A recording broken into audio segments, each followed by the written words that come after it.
तो गाइस हमने अपने पिछले पार्ट में देखा कि किस तरह परमेन पाको और सुमीरे को बचा लेता है और एक सेफ हाउस में उन दोनों को रख देता है। उसके बाद जो परमेन होता है वो उन दोनों की काफ़ी देर तक देखभाल करता है और जो सुमीरे होती हैं वो कुछ देर बाद उठ जाती हैं और सुमीरे और परमेन एक दूसरे से काफ़ी देर तक बात करते हैं। लास्ट में जो परमेन होता है वो सुमीरे से बोलता है कि सुमीरे क्या आप मेरी आइज़ और वॉइस बन सकती हैं। उसके बाद हम देखते हैं कि सीन चेंज होता है और बर्डमैन और पायान को दिखाता है। अब यहाँ बर्डमैन को पता चल चुका था कि परमेन अब वापस आ चुका है और वो जापान में ही है। फिर जो पायान होता है वो बर्डमैन से पूछता है कि बर्डमैन आप बता सकते हैं कि अभी परमेन है कहाँ। फिर जो बर्डमैन होते हैं पायान को बताते हैं कि आखिरी बार जो उसका परमेन सेट है वो एक बिल्डिंग में ट्रैक किया गया था और वो एक टीवी न्यूज़ चैनल की बिल्डिंग है। फिर पायान पूछता है कि वहाँ पर परमेन क्या कर रहा है। फिर उसे एक पीछे से रिप्लाई आता है रोबोट्स को सुमेरे के द्वारा एक मैसेज देने के लिए पायान। तो गाइस इसके आगे अब हम पार्ट 4 को कंटिन्यू करते हैं। हाँ बर्डमैन परमेन नंबर 1 बोलता है मिस सुमेरे रोबोट्स को उस लोकेशन के बारे में बताएंगी जहाँ परमेन एंड ऑल रोबोट्स की फाइट होगी और वो टीवी चैनल उसको ब्रॉडकास्ट करेगा।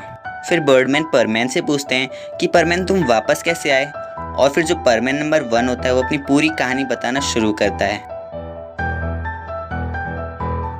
हमें एक टेंट दिखाई देता है और उस टेंट के पास हमें एक आदमी भी दिखाई देता है और ऐसा लग रहा होता है कि वो आदमी किसी का वेट कर रहा है। तभी वहाँ परमेन अपना काम करके अपने खुद के बनाए हुए टेंट के पास उड़कर आ रहा होता है। तभी वो वहाँ उस आदमी को देख लेता है जो उसका वहाँ वेट कर रहा था। वो आदमी परमेन से बोलता है परमेन मेयर आपसे मिलना चाहते हैं। ओके अभी परमेन पूछता है। फिर वो आदमी बोलता है यस सर।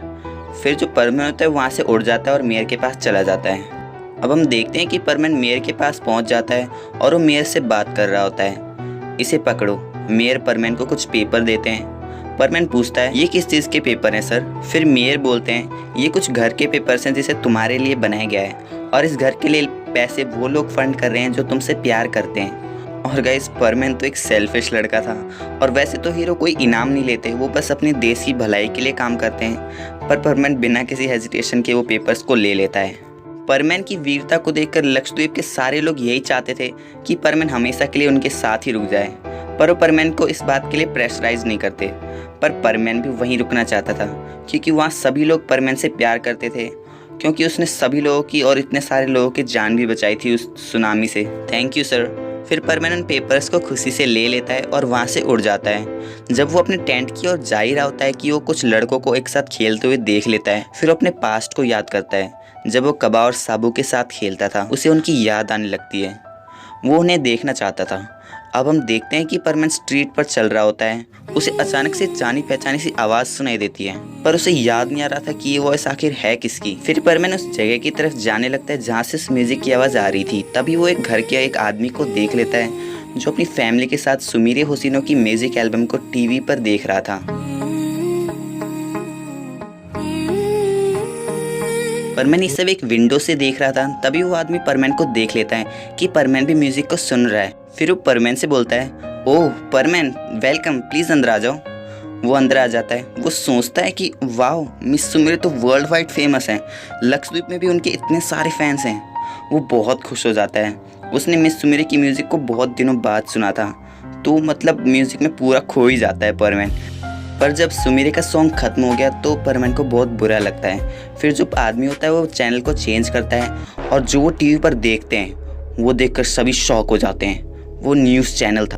परमेन बोलता है मिस सुमीरे किडनैप हो गई। किसने किया किडनैप? मैंने? क्योंकि टीवी पर 3 परमेन दिख रहे थे।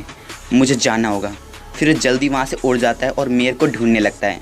जब परमेन को मेयर दिख जाता है तो उसके पास जाता है। सॉरी सर मैं इन्हें नहीं ले सकता। फिर परमेन मेयर को पेपर्स लौटा देता है।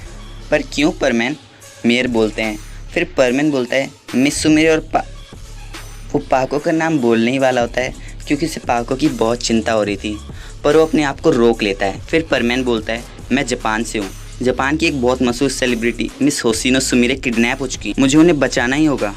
मेयर रिप्लाई देते हैं क्या तुम जापान से हो? वो तो यहाँ से बहुत दूर है, तुम वहाँ तक कैसे जाने वाले हो? परमेन बोलता है मुझे नहीं पता, मैं शायद उड़कर ही जाऊँगा। मेयर बोलते हैं ऐसे तो तुम वहाँ पहुँचने में बहुत लेट हो जाओगे, रुको मैं तुम्हारी हेल्प करता हूँ। फिर वो मेयर एक कॉलोनल को कॉल करता है। इंडिया से बहुत सारी आर्मी को लक्षद्वीप में वहाँ के लोगों को रेस्क्यू करने के लिए भेजा गया था। तो जो मेयर था उसका भी उस हाई पोस्ट आर्मी मैन से कांटेक्ट था। वो कॉलोनल को सारी बात बता देता है। फिर कॉलोनल बोलता है, यस सर, मुझे परमैन की मदद करके खुशी होगी। मेयर बोलते हैं, फिर ठीक है, जल्दी करो, परमैन के पास ज़्यादा टाइम नहीं है। परमैन ने इतनी सारी तबाही को ठीक करने के लिए आर्मी की इतनी ज़्यादा हेल्प करी थी कि कॉलोनल इंडियन हेडक्वार्टर्स में कॉल करके परमैन के लिए एक IAF यानी इंडियन एयरफोर्स जेट प्रोवाइड करने के लिए कहने में बिल्कुल भी नहीं हिचकिचाते। उन्होंने भी जल्द से जल्द एक जेट भिजवाया और वो जेट बहुत बड़ा था, बहुत विशाल था। वो उसमें भारत के फ्लैग का सिंबल भी लगा हुआ था। परमैन मनी मन सोच रहा था, इंडिया इज़ इनक्रेडिबल। फिर परमैन ने उस जेट से अपने आप को लटका लिया और विद इन आवर्स जापान भी पहुंच गया। जब परमैन वहां पहुंच गया तो उसने सबसे पहले एक जगह ढूंढी जहां से वो छिपकर पता लगा सके कि ये सब हो क्या रहा है और वो असल में हैं कौन जिन्होंने सुमीरी और पाको को किडनैप किया है। फिर उसने कुछ स्ट्रैटेजीज बनाई जिससे कि वो रोबोट्स पर अटैक कर सके जिन्होंने पाको और सुमीर को पकड़ कर रखा हुआ है। देन उसे आसपास गाड़ियाँ दिखती हैं और डीजल ट्रक भी दिखता है। परमैन को कुछ न कुछ जल्दी से करना ही होगा वरना सिचुएशन और भी ज़्यादा ख़राब हो जाएगी। इससे पहले पुलिस ने भी एक अटैक किया था उन रोबोट्स पर ताकि वो पाको और सुमीर को छुड़ा सकें, पर उसमें फेल हो गए थे क्योंकि उन रोबोट्स ने पुलिस वालों पर बहुत भयंकर अटैक कर दिया था और वो पुलिस वाले अभी अब बहुत घायल हो चुके थे। परमैन ने सबसे पहले उन रोबोट्स पर एक कार फेंकी और वो कार बिल्डिंग के सामने ही ब्लास्ट हो गई।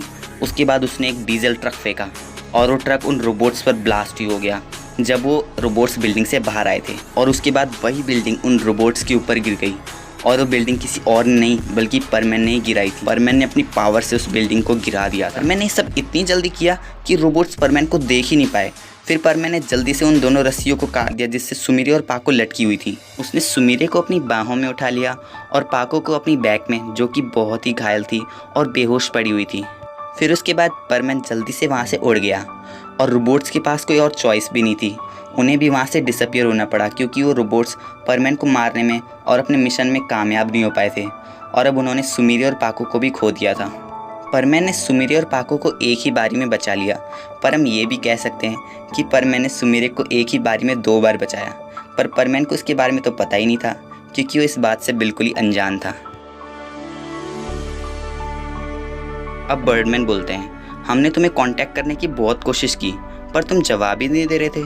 फिर परमैन इसका रिप्लाई देता है, एक दिन जब मैं एक फैमिली को रेस्क्यू कर रहा था उस लक्षद्वीप आइलैंड में, तभी मेरे ऊपर एक बिल्डिंग जा गिरी और उस बिल्डिंग का एक पिलर मेरे चेस्ट में जा लगा जिससे मैं तो बच गया पर मेरा बैज टूट गया। बर्डमैन बोलते हैं, मुझे दिखाओ बैज। फिर परमैन बोलता है, लीजिए सर। फिर बर्डमैन उसको रिपेयर करते हैं और परमैन को लौटा देते हैं। अब बर्डमैन परमैन से बोलते हैं, बहुत अच्छे परमैन। यहाँ पाको जो अभी भी सेफ हाउस में बेहोश पड़ी हुई थी वो नींद में रो रो के बोले जा रही थी, परमैन यहाँ आ जाओ, मुझे बचा लो, मैं सुमीरे को नहीं बचा पाई, प्लीज़ हमें बचा लो परमैन। सीन दोबारा परमैन पे आता है। परमैन पूरे इंटेंस मूड में होता है और वो बोलता है, अब उन रोबोट्स के साथ एक ही चीज़ करनी रह गई है और वो क्या है? पायन पूछता है,